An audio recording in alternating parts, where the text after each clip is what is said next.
Hello, it's Sweet Science Wednesday, and it is January 12th. Today we are going to take ingredients of salt and water and some ice. We're going to see if we can pick up ice with string.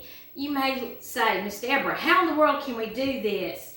Well, think about it. If you lived in the northern part of the United States where it snows, a lot of times there are trucks that put salt out to help from icing of the roads. And this is sort of along those same realms. So what we're going to do, we're going to take a bowl, you can take a cup, and take a few cubes of ice, put it in the bowl, or you can use a glass. We're going to take a piece of string and see if we can pick up the ice. No, it's not doing anything. So what we're going to do, we're going to take about half a tablespoon of salt. We're going to sprinkle it over. Think about when you're making ice cream. It frees the ice cream when you're doing so. Okay, we're going to try this again. See if we can pick up. No, it's not doing anything. So we're going to take a little bit of water. When the water hits the action of the, with this, you'll see a difference. So we're going to lay this back in here and see. I'm going to take a little bit more salt and kind of sprinkle it about and see what happens. Take it about a minute or so. We'll kind of let it go. But the thing you need to look at is when salt comes into contact with ice, it causes it to melt a little bit. And the small amount of water from the melted ice and the salt combined together, therefore lowering the freezing point. And if you think about it, salt water has a lower freezing point than just regular fresh water.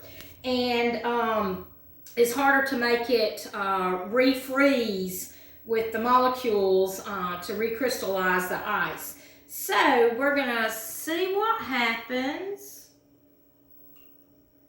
Well, it started. Let's try it again. Lay it out where it's at. Like I said, sometimes these experiments work and sometimes they don't. You have to try again. But this one, I will tell you, I did a little bit earlier, and I'm going to show you.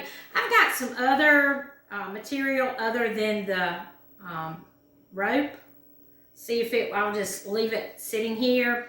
If this does work, I will take a picture of it holding up later.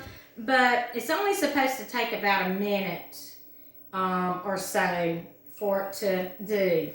Well, fast forward, I did the experiment earlier. I put it in there and look, I have picked up ice.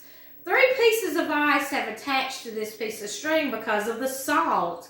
So next time you get icy roads, think about the salt, because we all want to stay safe out there, but we don't have to worry about that here in Southwest Georgia.